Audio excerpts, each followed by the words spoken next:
अब सियासत की खबरों का रुख करते हैं। आज बंगाल से 3 बड़ी खबरें आई हैं। ममता बनर्जी आज हाईकोर्ट पहुंची, भवानीपुर सीट के चुनाव नतीजों को चैलेंज किया। अभिषेक बनर्जी से आज सीआईडी ने एक बार फिर पूछताछ की और लोकसभा स्पीकर ओम बिरला ने साफ कर दिया कि वो तृणमूल कांग्रेस से अलग हुए 20 सांसदों की रिक्वेस्ट पर विचार कर रहे हैं, लेकिन इस गुट को nationalist citizen party of India में मर्ज करने की मांग पर फैसला दोनों पक्षों की बात सुनने के बाद करेंगे। स्पीकर ने तृणमूल कांग्रेस का पक्ष रखने के लिए अभिषेक बनर्जी को कल बुलाया था, लेकिन अभिषेक से कल ईडी पूछताछ कर रही थी। कीर्ति आजाद ने स्पीकर से मिलकर उन्हें ये बात बताई। अब स्पीकर अभिषेक बनर्जी को दोबारा टाइम देंगे, उनकी बात सुनेंगे, इसके बाद तय करेंगे कि 20 सांसदों के एनसीपीआई में मर्जर को एक्सेप्ट किया जाए या नहीं। इस दौरान टीएमसी की बागी सांसद रचना बनर्जी ने लोकसभा सचिवालय पहुंचकर अपना पक्ष रखा। रचना बनर्जी भी तृणमूल कांग्रेस के उन 20 सांसदों में शामिल हैं जो पार्टी से अलग हुए थे। रचना विदेश में थी, इसलिए 2 दिन पहले बाकी सांसदों के साथ लोकसभा स्पीकर से मिल नहीं पाई थी। आज उन्होंने लोकसभा के महासचिव के सामने पर्सनली पेश होकर अपना पक्ष रखा। रचना बनर्जी ने कहा कि उनके मन में ममता बनर्जी के लिए सम्मान है, लेकिन जनता ने उन्हें क्षेत्र के विकास के लिए वोट दिया है। ममता बनर्जी के राज में कोई काम नहीं हुआ, इसलिए उन्होंने अपना रास्ता अलग कर लिया। दीदी को देख के वोट हुआ है और वोट दिया गया है रचना बनर्जी को। वो इसलिए नहीं कि मेरा चेहरा देख के उनको बहुत अच्छा लगता है और मैं फिल्म स्टार हूँ इसलिए मुझे वोट मिला है। उन्होंने मुझे वोट दिया है इसलिए कि मैं काम कर सकूं उन लोगों के लिए। दीदी चेहरा थी और उसके बाद उन्होंने हमें वोट दिया है कि मैं उन लोगों के लिए, मैं अपने क्षेत्र के लिए मैं अच्छे काम करूं, साथ कॉन्स्टिट्यूएंसी के लिए मैं अच्छे काम कर सकूं। तो सांसद तो आप थी ही, लेकिन फिर भी अपने पद से इस्तीफा दे दिया, तो वजह क्या रही? ऐसी क्या नाराजगी रही? नाराजगी बिल्कुल नहीं थी, पर मुझे ऐसा लगा कि अगर सेंट्रल पावर में है और अगर सेंट्रल स्टेट में भी रूल करे तो काम करना वहाँ पे बहुत आसान होगा, जो कि पिछले 15 साल से हम लोग को दिखाई नहीं दिया। तो ये तो काम जो था, जो पब्लिक चाहते हैं कि हम उन लोगों के लिए कुछ करें, कुछ अच्छे काम करें, वो करने के लिए सेंट्रल का साथ होना बहुत ज़रूरी है। तो हम लोगों को शायद कभी ऐसा लगा था कि दीदी के साथ रहते हुए, विद ड्यू रिस्पेक्ट टू दीदी आई एम सेइंग, कि हम लोग को कई जगह में काम पे रुकावट दिया गया था और हम लोग काम कुछ वैसे कर नहीं पा रहे थे जो हम लोग को करना चाहिए था। अभी जो बीजेपी की गवर्नमेंट आई है और हमारी जो रिस्पेक्टेबल सीएम है शुभेंदु अधिकारी जी, और हम सब देख रहे हैं West Bengal as well as India में कि 1-2 महीने में हम लोगों का काम का तरक्की क्या हो रहा है, कहाँ पे कैसे क्या काम किया जा रहा है, जो कि इतने दिनों से शायद लोग नहीं देखे होंगे कि ऐसे भी काम होता है पश्चिम बंगाल में, कि इतनी तेज गति से काम चल रही। आज तृणमूल कांग्रेस से अलग होने वाले गुट की नेता काकोली घोष दस्तीदार ने एक बार फिर लोकसभा स्पीकर को चिट्ठी लिखी, कल्याण बनर्जी के खिलाफ एक्शन लेने की मांग की। काकोली घोष ने कहा कि कल्याण बनर्जी पार्टी की महिला सांसदों के साथ अभद्रता करते हैं, हैबिचुअल ऑफेंडर हैं, इसलिए उनके खिलाफ कार्रवाई जरूरी है। A habitual offender and a misogynistic person should be punished under law. If he repeatedly calls honorable members or any other lady through bad names, behaves badly, he should be punished. लेकिन कल्याण बनर्जी ने कहा कि उन्हें इस तरह की शिकायतों का कोई डर नहीं है।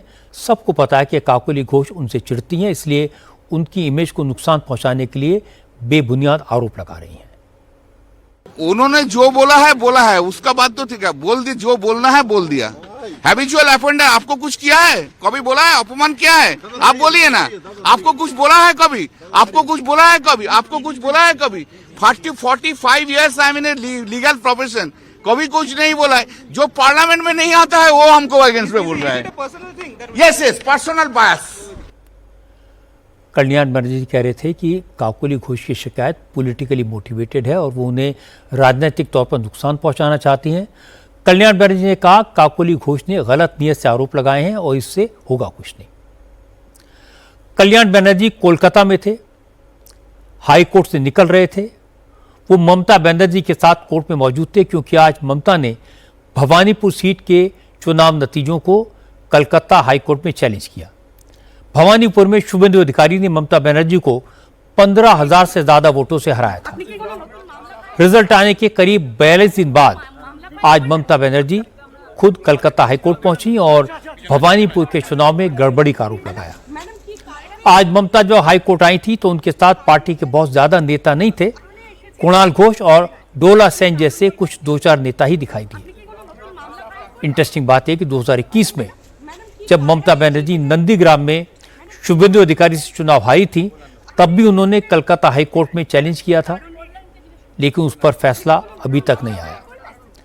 अब ममता बनर्जी भवानीपुर के नतीजों को चैलेंज करने कोर्ट पहुंची हैं।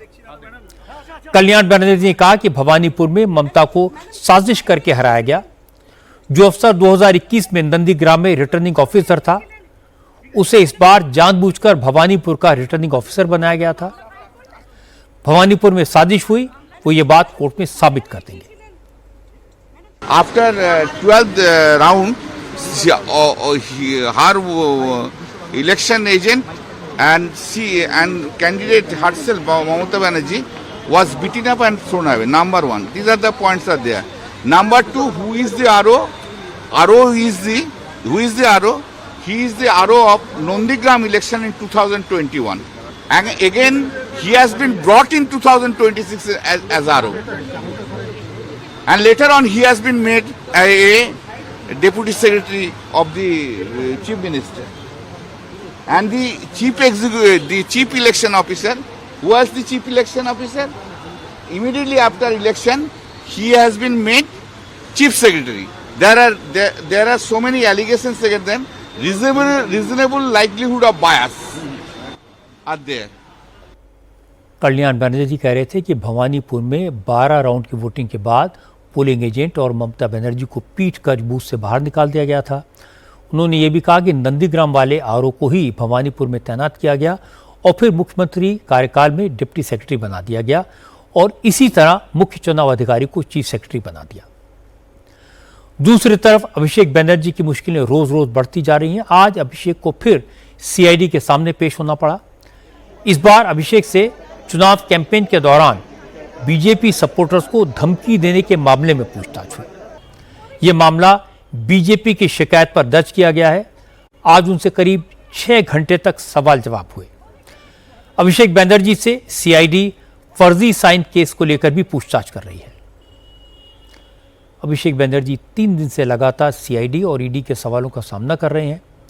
दूसरी तरफ उन्हें जनता के गुस्से का भी डर है।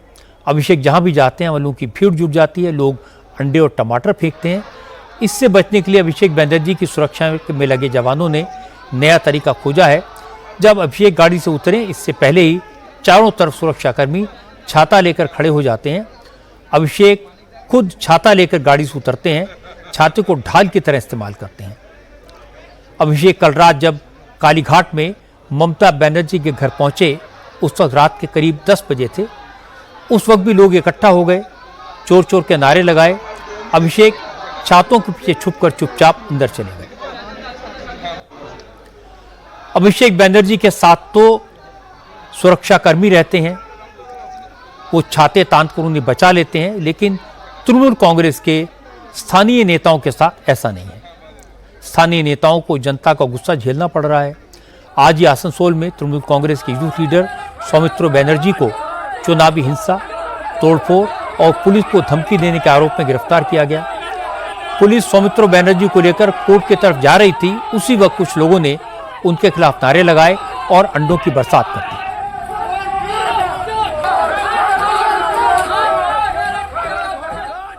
कल ममता बनर्जी के घर के बाहर कुणाल घोष पर भी अंडे से हमला हुआ था। कुणाल घोष ने इसकी लिखित शिकायत पुलिस से की। पुलिस ने सीसीटीवी फुटेज की जांच की और चंदन और रवि कायला को अरेस्ट कर लिया। हालांकि दोनों पर गंभीर हमले का आरोप नहीं था, इसलिए दोनों को जमानत मिल गई। मेरी राय यह है कि टीएमसी के लीडर्स पर अंडे फेंकना, उनके साथ हाथापाई करना बिल्कुल गलत है। ये लोकतंत्र की गरिमा के खिलाफ है। लोगों ने अपने वोट से चुनाव में उन्हें हरा दिया, अपना काम कर दिया। अब सजा देने का काम कोर्ट पर छोड़ देना चाहिए। ये अदालत करेगी। दूसरी तरफ ममता बनर्जी की वकालत करने वालों को भी जमीन पर आकर बात करनी चाहिए। पहले वो कहते थे कोई एमएलए ममता को छोड़कर नहीं जाएगा, 2-4 जाएंगे, 65 एमएलए चले गए। लेकिन ममता के लिए पैरवी करने वालों को अकल नहीं आई, कहने लगे सिर्फ 8-10 एमपीज ही जाएंगे। हमारी बात हो गई है।